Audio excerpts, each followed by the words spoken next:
Bonjour, dans ce tuto, nous allons voir la scie imbriquée, la fonction logique scie imbriquée.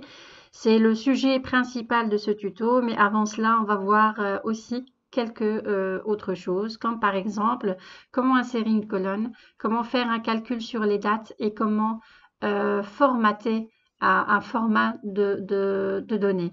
Donc ici, pour vous mettre dans le contexte, ici on est en présence d'une gestion d'une bibliothèque où on voit sur le tableau qui a emprunté quoi et à quel moment il l'a emprunté, c'est-à-dire date d'emprunt et date de retour.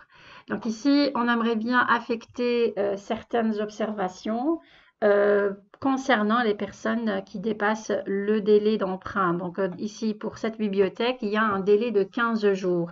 Donc la personne, elle doit rendre le livre avant le 15e jour de l'emprunt.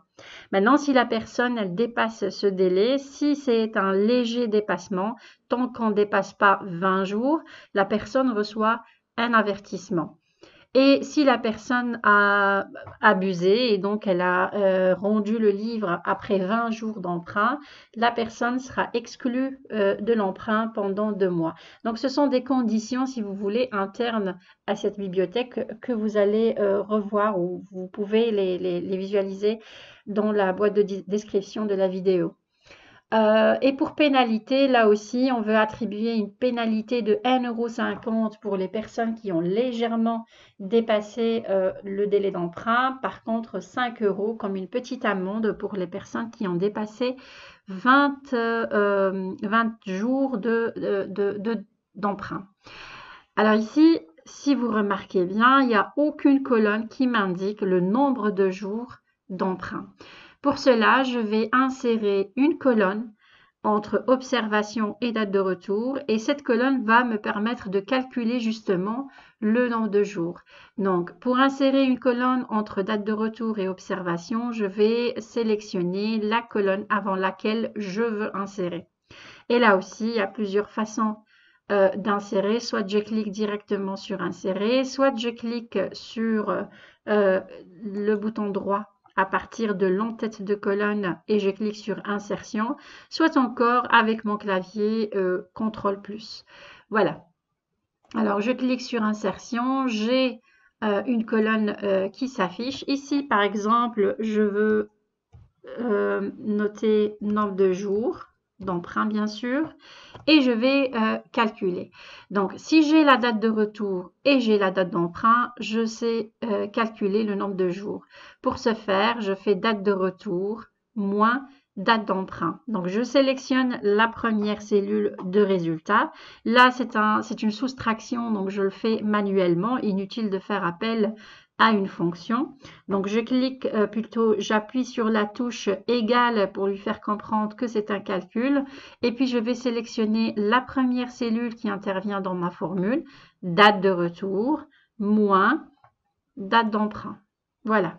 J'appuie sur Enter et j'ai le résultat. Ce résultat, malheureusement, il est exprimé en date parce que j'ai fait date moins date, donc égal à date. Or, moi, je veux l'exprimer en nombre et en nombre entier. Moi, c'est le nombre de jours qui m'intéresse. Donc, je clique sur la cellule du résultat et là, je vais, si vous voulez, personnaliser le format de données.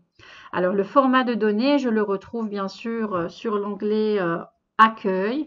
Ici, dans le groupement de commandes nombres, j'ai ici le format de données. Alors d'habitude, on a standard. Par défaut, on a standard. Ici, personnalisé, parce que j'ai déjà personnalisé le format de données date, ce qui est vu dans un autre tuto. Donc, je clique ici. Je veux lui dire, exprime-moi le jour, plutôt la date, en nombre. Donc, je clique sur nombre, voilà. J'ai directement le nombre de jours, mais il va le mettre avec des chiffres décimaux. Donc, ce que je vais devoir enlever. Et je peux enlever les chiffres décimaux à partir de cet outil-là, réduire les décimales. Voilà, je clique une fois, une deuxième fois et c'est bon. Donc là, j'ai le nombre de jours exact d'emprunt. Il me reste juste à incrémenter pour appliquer la même formule et le même format de données pour le reste de la colonne. Voilà. Maintenant, passons à la colonne observation. Donc ici, comme je l'ai dit tout à l'heure, on veut attribuer 2 observations, voire 3. Donc 3 observations. Donc OK pour les personnes qui n'ont pas dépassé le délai de 15 jours. Avertissement pour les personnes qui ont dépassé entre 15 et 20 jours d'emprunt. Et puis exclu pendant 2 mois pour toutes les personnes qui ont dépassé les 20 jours d'emprunt. Donc là, il faut, pour les personnes débutantes, moi je dirais l'astuce, c'est de visualiser une ligne de temps avec 2 repères. Et quand on est en présence d'une scie imbriquée, vaut mieux schématiser encore une fois votre scie. C'est ce qu'on va voir tout de suite.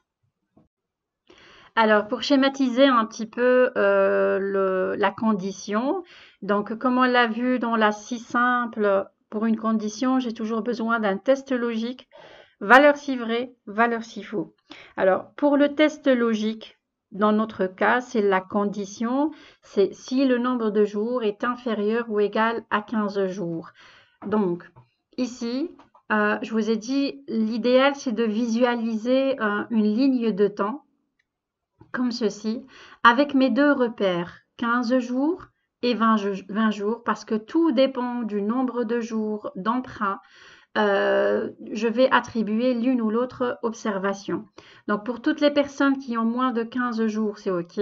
Entre 15 et 20, c'est avertissement. Et au-delà de 20, c'est exclu.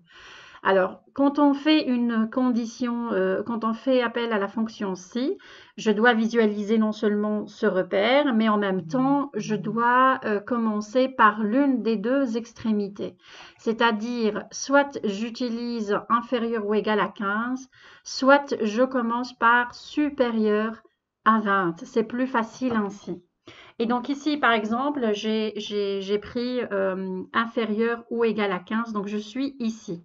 Si H6 c'est la fonction, c'est la référence de cellules du nombre de jours. On va le faire, enfin, vous allez le voir quand on fait réellement la fonction. Là, c'est juste pour vous expliquer un petit peu la logique. Donc ici, si le nombre de jours est inférieur ou égal à 15 jours, donc ça va s'exprimer ainsi. Valeur si vraie, ça veut dire si la condition est vérifiée, ben, je suis dans ce cas-là. Et si je suis dans ce cas-là, ben, la personne est en ordre, donc je vais lui attribuer OK. Maintenant, si la valeur est si faux, c'est-à-dire dans le cas contraire, le nombre de jours ne serait pas inférieur ou égal à 15 jours. Donc, si la condition n'est pas vérifiée, à ce moment-là, je suis où? Je suis ici, supérieur à 15, je suis là. Et quand je suis là, ben, j'ai encore 2 possibilités. Donc, je ne peux pas attribuer directement une observation puisque j'ai 2 possibilités, avertissement ou exclu. Tout dépendra encore une fois du nombre de jours par rapport au numéro 20. Donc là, puisque j'ai 2 possibilités, 2 résultats possibles, avertissement exclu, alors je suis obligée de faire appel à une deuxième scie.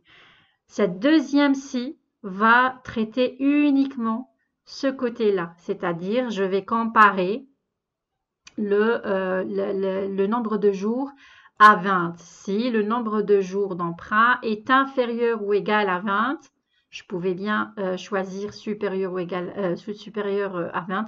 Là, il faut juste que la suite soit logique. Donc, si le nombre de jours est inférieur ou égal à 20, donc je suis là, avertissement, je ne suis plus là parce que déjà, dès la première condition, je suis dans valeur si faux et je suis d'office supérieur à 15. Donc, si je dis que si le nombre de jours est inférieur ou égal à 20, je suis d'office entre 15 et 20. Et donc là, valeur si vrai, je vais attribuer avertissement. Valeur si faux, je vais attribuer exclu parce que je serai dans ce cas-là. Ce qui est aussi à retenir, c'est que pour n résultats possibles, par exemple 4 résultats, j'aurai besoin de n-1 de fonction si. Et donc, par exemple, ici, si j'avais 4 résultats possibles, j'aurais 4 moins 1, c'est-à-dire 3 résultats possibles. Dans notre cas, il y a combien de cas possibles? Il y a OK, avertissement, exclu. Il y a 3 résultats possibles. Donc, j'aurai besoin de 2 si. Voilà. Alors, sans tarder, je vais aller appliquer tout ça. Donc, je vais cliquer sur la cellule du résultat, ça c'est très important, là où je veux voir le résultat. Et je vais faire appel à ma fonction si. Donc, par exemple, là, je sais d'office que c'est une fonction logique. Je clique sur formule, logique, si. Voilà. Alors, le test logique, si quoi? Je visualise toujours cette ligne de temps et je prends mon premier repère 15 jours. Si le nombre de jours, donc je vais sélectionner la première valeur du nombre de jours et je vais la comparer à 15, inférieur ou égal à 15. Valeur si vraie, donc si la personne n'a pas dépassé finalement les 15 jours, je vais attribuer l'observation OK. Valeur si faux, là je passe à l'autre côté et donc là je vais devoir comparer le nombre de jours avec 20. Donc valeur si faux, je clique sur la barre, je suis obligée de cliquer sur la barre avant de faire appel à la deuxième scie. Et pour faire appel à la deuxième scie, il suffit de venir ici, là où il y a la zone de référence. Je clique directement ici sur scie. Bon, entre parenthèses, je pouvais aussi avoir une fonction si qui fait appel à un calcul. Donc là, je clique sur la petite flèche et je retrouve les autres fonctions. Donc dans notre cas, c'est le cas le plus simple. Une si qui fait appel à une si. Je clique sur une deuxième si. Et là, je vais comparer avec 20 pour trancher si c'est avertissement ou exclu. Donc, je vais de nouveau sélectionner la cellule, la première valeur de nombre de jours et je vais la comparer maintenant avec 20. Soit j'utilise inférieur ou égal à 20, soit j'utilise strictement supérieur à 20. Donc ici, inférieur ou égal à 20. Valeur si vraie. Donc là, la personne, elle a légèrement dépassé le délai, c'est-à-dire elle est entre 15 et 20. À ce moment-là, elle va recevoir un avertissement. Voilà. Et puis, dans le cas contraire, c'est-à-dire la personne, elle a dépassé les 20 jours d'emprunt. À ce moment-là, je peux mettre exclu pendant 2 mois. Voilà. Et je clique sur OK. Donc, évidemment, la première valeur, c'est 11, c'est inférieur à 15, donc c'est OK d'office. Pour le reste, il suffit juste d'incrémenter jusqu'au bout pour qu'il applique la formule. Voilà. Voilà pour ce tuto. Donc, de la même manière, on peut faire pénalité. Donc là, je vais le faire rapidement. Pour la pénalité, j'avais dit 1,50 € pour les personnes qui ont un avertissement, 5 € pour les personnes qui sont exclues pendant 2 mois, et puis OK, ou 0 € ou ce que vous voulez pour les personnes qui sont en ordre. Donc, de la même manière, c'est une scie qui fait appel à scie. Je sélectionne la cellule du résultat. Je vais aller chercher ma fonction si. Et là, j'ai la possibilité soit de me baser sur la colonne observation ou bien sur la colonne nombre de jours. Alors, je vous déconseille la colonne d'observation parce que ici, vous allez devoir vous-même introduire, c'est-à-dire saisir. Et dans Excel, je vais dire surtout dans les calculs, on évite le maximum possible la saisie parce que là, il y a le risque de faire des erreurs de frappe tout simplement par inattention et donc on n'aura pas le résultat souhaité.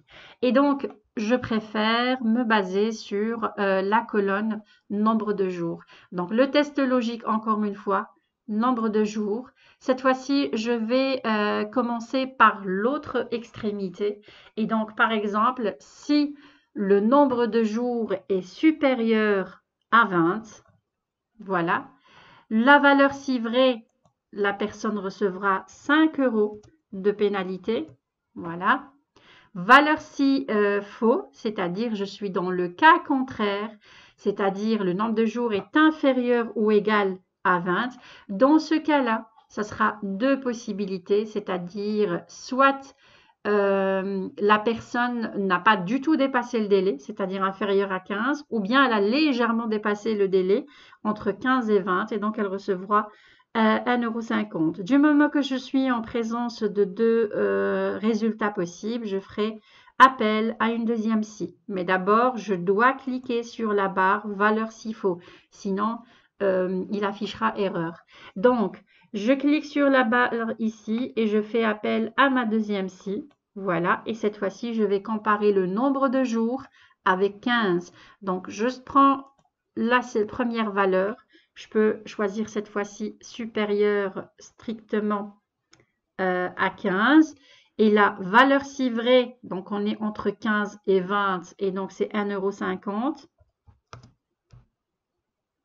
Valeur si faux, c'est-à-dire je ne suis pas supérieur à 15 et dans ce cas je suis inférieur à 15. Et donc ici il n'y a pas de pénalité. Je fais OK.